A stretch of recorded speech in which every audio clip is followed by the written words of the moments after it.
హాయర్స్ welcome to our channel. ఇరాన్‌కు, ఇజ్రాయెల్‌కు మధ్య గత 10 రోజుల నుంచి కూడా భీకరమైన యుద్ధం జరుగుతుంది. మనకు తెలిసిందే. అయితే ఈ యుద్ధంలో అటు ట్రంప్ అంటే అమెరికా పాత్రేంటో మనకు స్పష్టంగా తెలుసు. ఇజ్రాయెల్‌కు మద్దతు తెలిపింది. ఇరాన్‌ని ఎదుర్కొంటాం, ఇరాన్‌ని నాశనం చేస్తామని చెప్పేసి వార్నింగ్‌లు ట్రంప్ ఎన్నో సార్లు ఇవ్వడం చూసాం. మరి ఇప్పుడేమైంది? గత కొన్ని రోజుల నుంచి కూడా ఈ ఇష్యూలో ట్రంప్ సైలెంట్ అయిపోయాడు అని అంటున్నారు.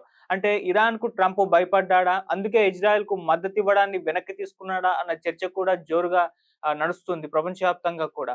అంటే ఏం జరిగిందా అని ఒకసారి మనం చూసుకుంటూ వస్తే ఇరాన్ అణ్వాయుధ దేశంగా ఉండడం అనేది ఇజ్రాయెల్‌కి ఇష్టం లేదు. అది అమెరికాకు కూడా ఇష్టం లేదు. అది ఒకవేళ అణ్వాయుధ దేశంగా ఉంటే తమ దేశాలకు ప్రమాదం, ప్రపంచవ్యాప్తంగా ప్రమాదం అన్న ఒక నరేషన్‌ని బయటకు తీసుకొచ్చింది. అది ఇరాన్‌కి, ఇజ్రాయెల్‌కి మధ్య ఉన్న ఎప్పటినుంచో ఉన్న శత్రుత్వం కారణంగానే మరి ఇజ్రాయెల్ కూడా ఇన్‌సెక్యూరిటీగా ఫీల్ అయిపోయింది. ఒకవేళ ఇరాన్ అణ్వాయుధ దేశంగా ఉంటే ఏదో రోజు తమ పైన అటాక్ చేసి తమ దేశాన్ని నాశనం చేసే అవకాశాలున్నాయి. యుద్ధ వాతావరణం ఎప్పుడొచ్చినా కూడా ఇరాన్ ఆ అణ్వాయుధాలని తమ దేశం మీద ప్రయోగిస్తుందని జెప్పేసి ఒక ఇన్‌సెక్యూరిటీకైతే ఇజ్రాయెల్ లోనైందని చెప్తున్నారు. సో, ఆ నేపథ్యంలోనే అణ్వాయుధ దేశంగా ఉండడానికి ఏమాత్రం వీల్లేదు అని జెప్పేసి మొదట మిస్సైల్‌లతో దాడి చేసింది. సో, ఈ విధంగా ఇరాన్ పైన యుద్ధం మొదలుపెట్టింది మాత్రం ఇజ్రాయెల్ అని జెప్పుకోవాలి. అటు ఇరాన్ కూడా అంటే అణ్వాయుధాలని తయారు చేసుకునేందుకు యురేనియం నిల్వల్ని చేస్తున్నారు. వాటితో మొత్తం కూడా అణ్వాయుధాలని తయారు చేసుకుంటున్నారు. అది కూడా కొండ ప్రాంతాల్లో లోపల బంకర్‌లలో తయారు చేస్తున్నారన్న న్యూస్ కూడా అప్పుడు బయటకొచ్చింది. సో, ఆ న్యూస్‌ని బేస్ చేసుకునే ఇజ్రాయెల్ భీకరమైన దాడులైతే అటు ఇరాన్ మీద అండ్ ఎక్కడైతే అణుస్థావరాలున్నాయో వాటి మీద దాడి చేయడం మొదలుపెట్టింది.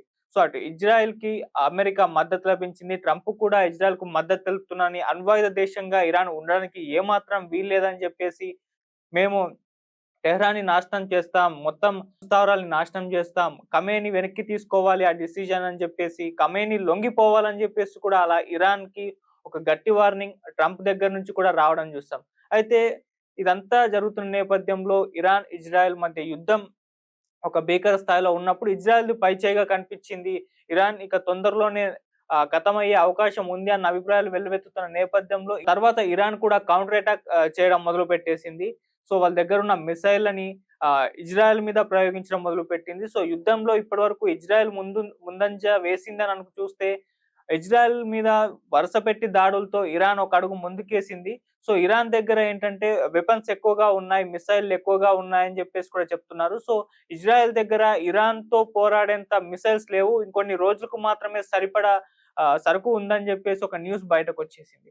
సో, ఈ నేపథ్యంలో కంప్లీట్‌గా ఇరాన్ ఏమాత్రం దాడులాపకుండా వరుస పెట్టి చేయడం మొదలుపెట్టారు. ఇజ్రాయెల్ నుంచి చాలా మంది వలస వెళ్ళిపోవడం వేరే చోటికి, చాలా ప్రాణ నష్టం, ఆస్తి నష్టం అక్కడ జరిగింది. సో, ఒక్కసారిగా అందరూ కూడా షాక్ అయిపోయారు. సో, మొన్నటి వరకు ఇజ్రాయెల్ గెలిచే అవకాశం ఉంది యుద్ధంలో అనుకున్న నేపథ్యంలో ఇరాన్ ఇటువంటి దాడులు చేయడాన్ని ఎవరు కూడా ఎక్స్‌పెక్ట్ చేయలేదు. సో, ఆ నేపథ్యంలోనే అటు ట్రంప్ కూడా మొదట అసలు ఇరాన్‌ని లేకుండా చేస్తాం, టెహ్రాన్‌ని నాశనం చేస్తామన్న ట్రంప్ కొన్ని రోజుల నుంచి కూడా సైలెంట్ అయిపోయాడు. ఎందుకు అన్న ఒక చర్చ మొదలైంది. సైలెంట్ అవ్వడమే కాకుండా ఖతార్‌లో వాళ్ళ చాలా యుద్ధ విమానాల్ని వాళ్ళ ఎయిర్‌పోర్ట్‌లో అయితే పెట్టడం జరిగింది. అంతకు ముందు నుంచి కూడా ఉన్నాయి. సో, వాటన్నిటిని కూడా ఇప్పుడు వెకేట్ చేయించి అమెరికా తెప్పించుకుంటున్నాడని అంటున్నారు. అంటే ఒకవేళ ఇజ్రాయెల్‌కు అమెరికా మద్దతు తెలిపింది. రేపటి రోజు వీళ్ళ యుద్ధం ఇంకా తారస్థాయికి చేరుకుంటే మొత్తం అమెరికా యుద్ధ విమానాలు ఏవైతే ఖతార్‌లో ఉన్నాయో వాటిపైన కూడా ఇరాన్ దాడి చేసే అవకాశం ఉందని ట్రంప్ భయపడే ఆ విమానాలన్నిటిని కూడా అమెరికాకు తిరిగి వచ్చేయమని చెప్పేసి వాళ్ళకి ఆదేశాలు జారీ చేసినట్టుగా ఒక వార్త వైరల్ అవుతుంది. సో, ఈ వార్తల్లో ఎంత నిజముందో తెలీదు గానీ ఖతార్‌లో ఉన్న అమెరికా యుద్ధ విమానాలు మాత్రం అక్కడి నుంచి వెకేట్ చేస్తున్నాయని చెప్పేసి చెప్తున్నారు. మరి అవి ఎక్కడికెళ్తున్నాయో కూడా ఒక క్లారిటీ అయితే లేదు. సో, ఆ రకంగా మరి ట్రంపు భయపడ్డాడా అని జెప్పేసి ఒక న్యూస్ కూడా ఇప్పుడు చక్కర్లు కొట్టడం జూస్తున్నాం. అంతేకాదు ఇరాన్‌లో ఇంకో సందర్భం కూడా చూసుకుంటే ఇరాన్‌లో ఈ యురేనియం నిల్వలు మొత్తం కూడా ఒక కొండ ప్రాంతంలో ఉన్న అండర్ గ్రౌండ్‌లో ఉండి అవి వాటిని న్యూక్లియర్ వెపన్స్‌గా వీళ్ళు తయారు జేస్తున్నారు.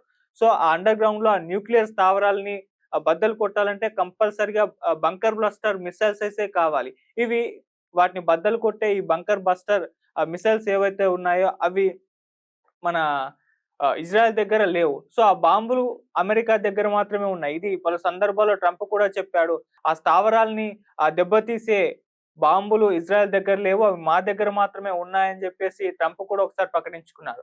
సో, ఆ నేపథ్యంలో ఇటు ఇజ్రాయెల్ ప్రెసిడెంట్ నెతన్యాహు ఉన్నాడు గదా! అతను అడిగాడు ట్రంప్‌ని మాకీ వెపన్స్ కావాలి అని జెప్పేసి కోరాడు. దానికి 2 వారాలు టైం కావాలని జెప్పేసి ట్రంప్ కోరినట్టుగా కూడా చెప్తున్నారు. సో, మొన్నటి వరకు కూడా ఇరాన్‌కు గట్టి వార్నింగ్ ఇచ్చిన ట్రంప్ ఈ విధంగా ఇజ్రాయెల్ అడిగితే ఎందుకు 2 వారాలు టైం కావాలి అని అన్నారు? ఒకవేళ 2 వారాలు టైం కావాలి అన్నది ఆహ్, అంటే అప్పటి వరకు సెట్ చేసుకోవడానికా? లేకుంటే దీన్ని కాస్త పోస్ట్‌పోన్ చేద్దాము, దీన్ని సాగదీద్దాము అన్న నేపథ్యంలో ఆ ఆలోచనలో ట్రంప్ ఉన్నాడా? అసలు ట్రంప్ ఉద్దేశ్యం ఏంటో ఎవరికీ కూడా అర్థం కాలేదు. సో, క్లియర్‌గా మాత్రం ఇజ్రాయెల్‌కు మద్దతివ్వడానికి వెనక్కి తీసుకున్నట్టుగానే అందరూ కూడా భావిస్తున్నారు. అంటే ఖతార్‌లో ఉన్న ఏరోప్లేన్ వాళ్ళ యుద్ధ విమానాలని రివర్స్ వెకేట్ చేయడం అక్కడి నుంచి. ఈ విధంగా ఇజ్రాయెల్ సహాయం అడిగినా కూడా చేయకపోవడం అనేది ఇవంతా కూడా ఇరాన్‌కు భయపడి ఇక ట్రంప్ వెనకడుగు వేశాడు అని చెప్పేసి మాత్రం చెప్తున్నారు. సో, ఇందులో ఎంత నిజం ఉందో తెలీదు గానీ పరిస్థితులు చూస్తే మాత్రం ఆ విధంగానే ఉన్నాయి. ఇక ఇరాన్, ఇజ్రాయెల్ మధ్య యుద్ధం ఎప్పుడు ఆగుతుందా అని జెప్పేసి ప్రపంచవ్యాప్తంగా అందరూ కూడా ఎదురు చూస్తున్న నేపథ్యంలో వీళ్ళ యుద్ధం మాత్రం ఇప్పట్లో ఆగే పరిస్థితే కనబడట్లేదు. అటు ఇరాన్ ఏమంటుందంటే, ఇజ్రాయెల్ దగ్గర మాతో యుద్ధం చేసేంత సరుకు లేదు. అందుకు మేము యుద్ధాన్ని ఆపము. దీన్ని కంటిన్యూ చేస్తామని జెప్పేసి అటువైపునేమో ఇరాన్ వైపు నుంచి ఖమేని వార్నింగ్‌లు ఇస్తున్నాడు. ఇజ్రాయెల్ కూడా మేము ఇప్పటి వరకు చాలా ముందంజలో ఉన్నాం. ఇరాన్‌ని నాశనం చేస్తాం. ఇరాన్ అణ్వాయుధ దేశంగా ఉండకూడదు. ఖమేని ని చంపడమే, ఆయన్ని హతమార్చడమే ఈ యుద్ధానికి సరైన ముగింపు అని ఇటు నెతన్యాహు ప్రకటిస్తున్నాడు. సో, ఈ రకమైన వార్నింగ్‌లు, మాటల యుద్ధంతో పాటు అక్కడ మొత్తం మిస్సైల్స్‌తో అటాక్ చేసుకోవడం అనేది ఒక భీకర స్థాయిలో ఉండడం మనం చూస్తున్నాం. సో, ఇప్పట్లో ఈ యుద్ధం ఆగేలా కనబడట్లేదు.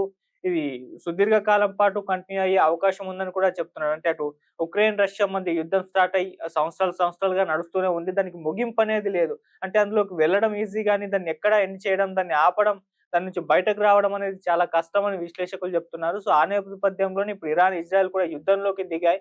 సో, దీని నుంచి యుద్ధాన్ని ఆపడం లేకుంటే దీని నుంచి బయటకు రావడం అనేది అంత సులువైన విషయం కాదు. అది సుదీర్ఘ కాలం పాటు కంటిన్యూ అయ్యే అవకాశం ఉందని కూడా చెప్తున్నారు.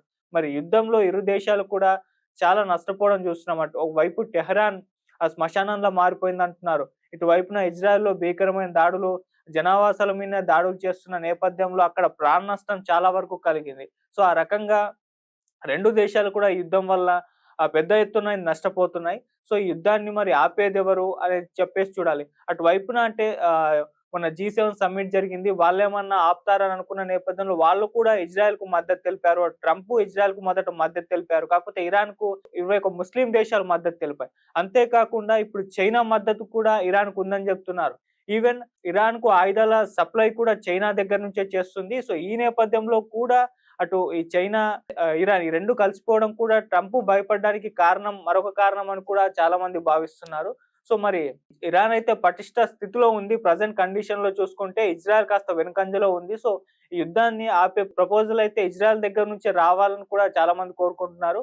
మరి ఇద్దట్లో ఎవరు కాంప్రమైజ్ అయిపోతారు? ఎవరు వీళ్ళిద్దరి మధ్య సీజ్ ఫైర్ అమలు చేస్తారని చెప్పేసి వెయిట్ చేసైతే చూడాలి. సో, ఇప్పుడైతే ఈ యుద్ధం ఆగే పరిస్థితయితే కనబడట్లేవు. ట్రంప్ కూడా ఇజ్రాయెల్‌కు మద్దతు తెలిపినట్టే తెలిపి ఇప్పుడు హ్యాండ్ ఇచ్చినట్టుగా కూడా తెలుస్తుంది. సో, మరి చూద్దాం ఏం జరుగుతుందో ఈ యుద్ధంలో. మరి ఎవరు ఈ యుద్ధాన్ని ఆపుతారో లేకుంటే సుదీర్ఘకాలం పాటు ఆ విధంగా కంటిన్యూ అవుతుందా?